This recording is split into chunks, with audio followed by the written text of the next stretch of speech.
نحمده ونصلي على رسوله الكريم اما بعد فاعوذ باللہ من الشیطان الرجیم بسم اللہ الرحمن الرحیم۔ ایک میٹھی سی مسکان ہے بیٹی، یہ سچ ہے کہ مہمان ہے بیٹی، اس گھر کی پہچان بننے چلی جس گھر سے انجان ہے بیٹی۔ اساتذہ کرام اور میرے عزیز ساتھیوں، آج مجھے جس موضوع پر لب کشائی کرنے کا موقع ملا ہے وہ ہے دہیج کی لعنت۔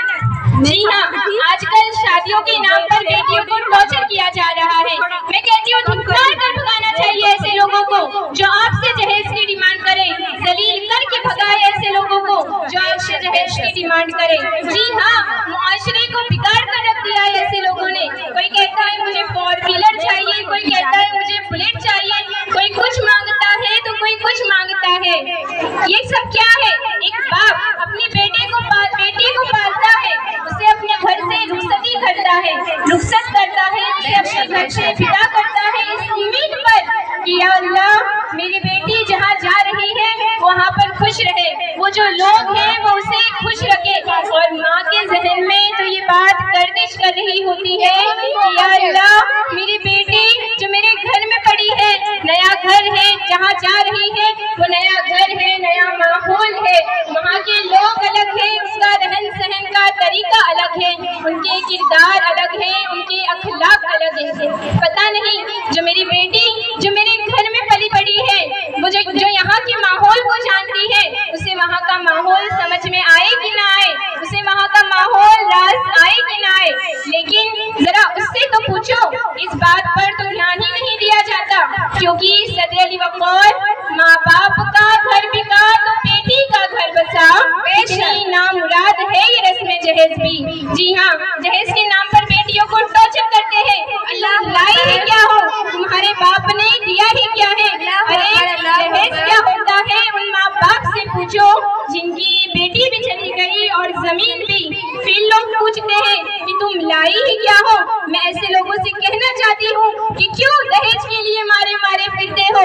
کبھی سوچا ہے ایک باپ کتنا کماتا ہے تمہاری گھٹیا مانگوں کو پورا کرنے کے لیے؟ نہ دن دیکھتا ہے نہ رات دیکھتا ہے، گھر بھی چلاتا ہے اور دہیج بھی جٹاتا ہے، اپنا سب کچھ لٹا کر بھی وہ مسکراتا ہے صرف اس امید پر کہ میری بیٹی کی آنکھوں میں آنسو نہ آ جائے، میری بیٹی ہمیشہ خوش رہے۔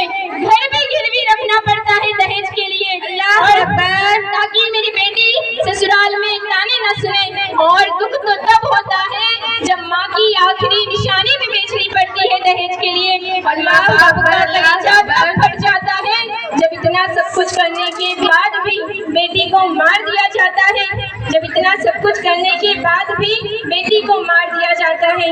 صدر وقار قیامت کے دن مصطفیٰ جان رحمت اگر آپ کا گریبان پکڑ کر پوچھے کہ بتاؤ جہاں شادیوں کی غلط رسموں کی بنیاد پر، جہیز کی غلط رسموں کی بنیاد پر میری امت کی بیٹیاں مذہب سے بیزار ہو رہی تھی، دنیا سے کوچ کر رہی تھی، اپنے آپ کو فانسی کے پھندے پر لٹکا رہی تھی، تب تم کیا جواب دو گے؟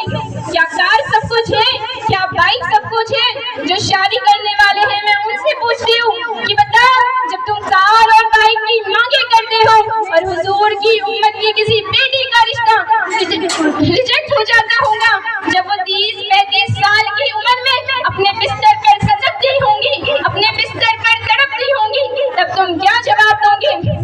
کیا کار سب کچھ ہے؟ کیا بائک سب کچھ ہے؟ کبھی سوچا ہے حضور اللہ صلی اللہ علیہ وسلم کے دل پر گنبد خضرا میں کیا گزرتی ہوں گی؟ صدر علی وقار عجب معذرہ ہے حضرات دیکھیے، عجب معذرہ ہے حضرات دیکھیے، داماد مانگتا خیرات دیکھیے۔ اگر تبصرہ کیا جائے تو مجھے شرم آتی ہے ان نوجوانوں پر جو اپنی ڈگریوں کے بلبوتے ان سے جہیز کی مانگ کرتے ہیں، ان سے جہیز کی ڈیمانڈ کرتے ہیں، جنہوں نے اپنی بیٹی کی پرورش کی، اسے علم کے زیور سے آراستہ کیا، تہذیب و تمدن کی دولت سے مالا مال کیا، اخلاق دیے اور ایک خوبصورت پھول کی طرح اپنے سینے سے لگائے رکھا، اور وقت آنے پر پھول کو کسی اور گھر سجانے کا۔ لیکن یہاں تو جہیز کے متعلق بات ہو جاتے ہیں، میں ان کے حصے لکھتی ہوں، غور فرمائے گا۔